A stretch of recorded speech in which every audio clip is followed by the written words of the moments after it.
Bonsoir à tous, heureux de vous retrouver. Alors dans la capsule de ce soir, nous allons continuer l'étude des réactions d'oxydoréduction.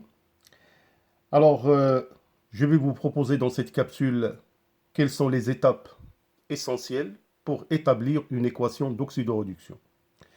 Mais avant cela, je vais toujours, comme d'habitude, faire un petit rappel de relations que nous avons déjà vues dans la vidéo précédente. Alors, nous avons défini une réaction chimique. Alors, comme vous pouvez le remarquer, on va la modéliser par la réaction suivante, alpha A plus bêta B, dans le sens 1, qui donne gamma C plus delta D.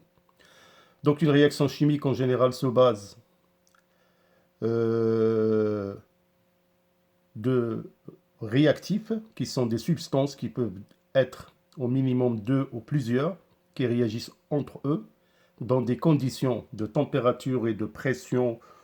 On peut les appeler tout simplement les conditions convenables de la réaction chimique pour donner des produits, ici C et D. A et B étant les réactifs, C et D les produits, les coefficients alpha, bêta, gamma et delta sont les coefficients stéchiométriques. Donc là, vous avez le sens 1, le sens direct, le sens 2, le sens indirect quand il s'agit de réactions qui ont lieu dans les deux sens. Alors bien sûr, je vous ai parlé du tableau d'avancement de la relation, de la réaction plutôt. Donc c'est ce tableau qui permet de suivre la quantité de matière en mol des réactifs au cours du temps. Donc c'est un tableau qu'il faut impérativement savoir le dresser, qui pourra vous aider à répondre à toutes les questions éventuelles. Alors, du tableau d'avancement, on peut déterminer le réactif limitant. Donc, je vous ai déjà montré. Donc, je vous laisse seulement suivre les raisonnements déjà préétablis dans la capsule précédente.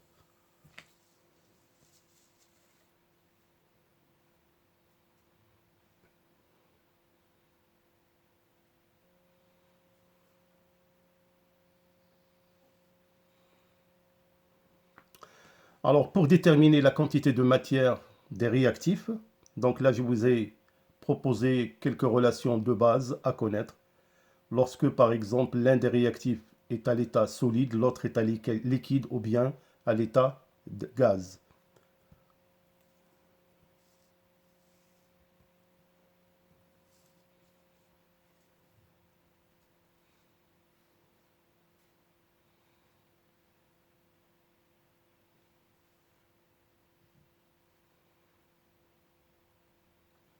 Alors, nous avons aussi défini une réaction d'oxydoréduction. Donc, une réaction redox.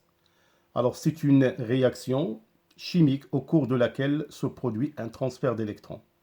Alors, donc, vous êtes censé connaître, bien évidemment, les définitions suivantes, à savoir la définition d'un oxydant est une entité ou bien espèce chimique capable de gagner un ou plusieurs électrons, suivant la réaction suivante.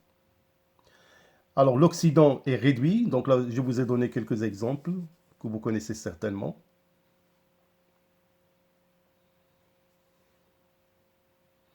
Le réducteur aussi, c'est une entité chimique ou espèce chimique capable de perdre ou un ou plusieurs électrons suivant la réaction suivante, RED, qui donne OX plus N électrons. Alors donc, le réducteur est oxydé. Donc là, je vous ai donné deux exemples du zinc et de l'aluminium. Alors bien sûr, le couple oxydant-réducteur. Les deux espèces oxydant et réducteur sont obtenus en passant de l'un à l'autre par un gain ou perte d'un ou plusieurs électrons, comme le montrent les exemples ci-dessus. Alors donc, ces deux espèces, ils s'appellent des espèces conjuguées. Ils forment un couple oxydant-réducteur qu'on note OX-RED.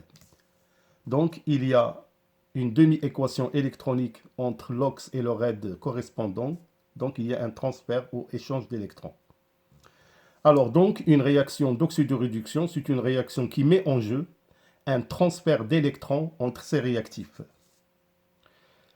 Alors maintenant, on va commencer les étapes, comment obtenir l'équation d'une réaction d'oxydoréduction par combinaison de deux couples OX-RED. Alors donc, on obtient l'équation d'une réaction d'oxydoréduction par combinaison des deux demi-équations associées à chacun de ces couples, de telle sorte que les électrons n'apparaissent pas dans l'équation finale. Donc on a la demi-équation électronique, la première, OX1 plus N1 électrons qui donne RED1, RED2 qui donne OX2 plus N2 électrons. Pour mettre le même nombre commun d'électrons entre les deux demi-équations électroniques, la première on va la multiplier par N2 et la seconde par N1, et on additionne membre à membre des deux demi-équations électroniques et on obtient l'équation globale, une seule flèche, il n'y a pas d'électrons qui apparaissent à la fin. Alors pour mieux comprendre ces étapes-là, je vais vous proposer un exercice d'application au cours duquel on va découvrir quelles sont les étapes qui permettent d'obtenir une équation d'oxydoréduction.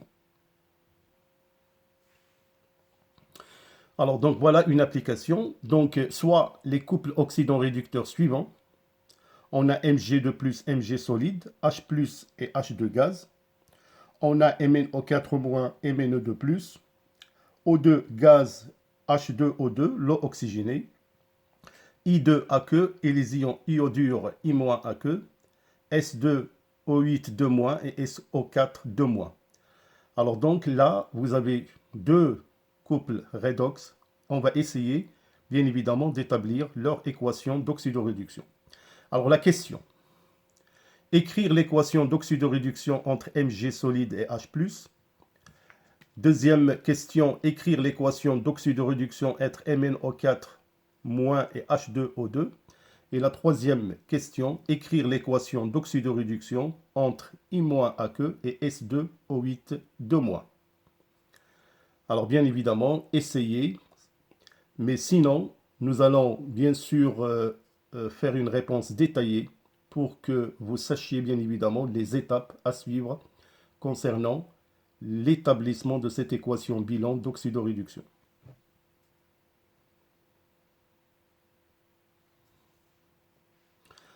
Alors voilà, donc pour la réponse. Alors tout d'abord, je vais vous présenter un petit rappel. Alors quelles sont les étapes à suivre pour l'écriture d'une demi-équation d'oxydoréduction? Alors tout d'abord, il faut équilibrer l'élément caractéristique du couple oxydoréduction. Deuxièmement, équilibrer l'élément oxygène en ajoutant, donc faites très attention. Alors si par exemple, on est dans un milieu basique, on va ajouter OH. On ajoute H2O si le milieu est acide. C'est très important, faites très attention aux données de l'exercice. Alors troisièmement, équilibrer l'élément hydrogène en ajoutant H+, si le milieu est acide, de part et d'autre, autant de OH au moins qu'il y a de H+. Et la quatrième étape, bien évidemment, équilibrer les charges en ajoutant les électrons. Alors donc, nous allons appliquer ces étapes-là pour répondre à nos questions. Alors, pour l'équation d'oxydoréduction de Mg solide et H+, alors tout d'abord, les deux demi-équations, on a Mg solide qui va s'oxyder pour donner Mg2+, plus 2 électrons. Alors donc là, il y a pratiquement les mêmes espèces de part et d'autre. Il y a seulement une différence. Donc les charges sont bien sûr aussi équilibrées. Alors pour le H+, plus 2H+, plus 2 électrons qui va donner de dihydrogène gazeux. Alors donc les deux demi-équations sont déjà préétablies. Ils ont mis en œuvre le même nombre d'électrons, donc on va les additionner membre à membre pour trouver l'équation bilan.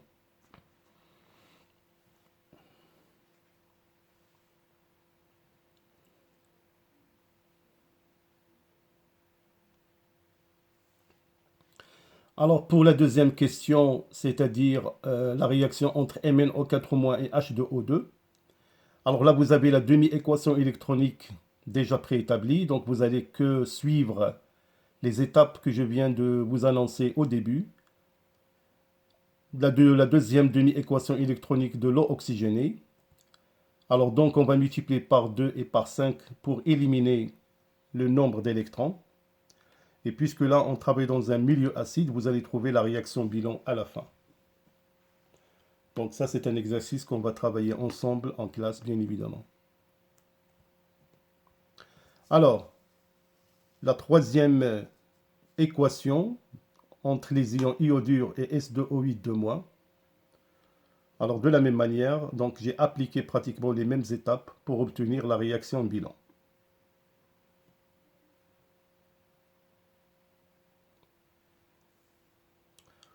Alors donc un exercice d'application pour vous. Alors donc là vous avez les ions peroxodisulfate S2O8 en milieu acide qui réagissent avec les ions Mn2+ selon la réaction suivante. Alors la première question, je vous laisse bien sûr lire par vous-même.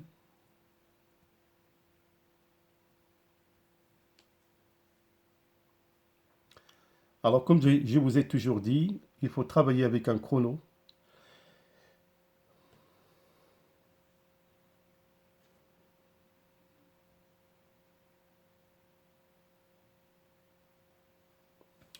Alors voilà, mes chers élèves, pour voir, ou plutôt pour obtenir la mention que vous méritez, voilà encore votre pack pour les baccalauréats bio en mathématiques, physique, chimie et SBT. Pour toute information, vous me contactez à ce numéro pour des prix vraiment raisonnables.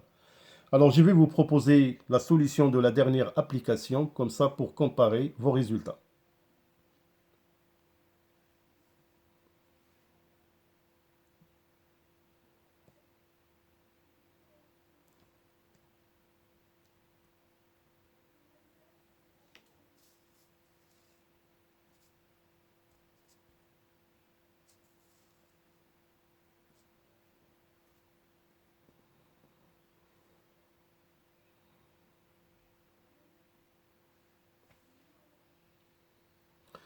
Alors donc, dans la capsule suivante, nous allons aborder une autre paragraphe concernant les études des réactions chimiques et on va parler beaucoup plus précisément du suivi temporel d'une réaction chimique et quelles sont les méthodes à suivre et on va bien évidemment définir la notion de la vitesse volumique de réaction, le temps de T1,5. Donc on va essayer de travailler des exercices plus ou moins complets qui traitent pratiquement toutes les connaissances qu'on vient de voir. Voilà, merci pour votre aimable attention. Portez-vous bien, à bientôt.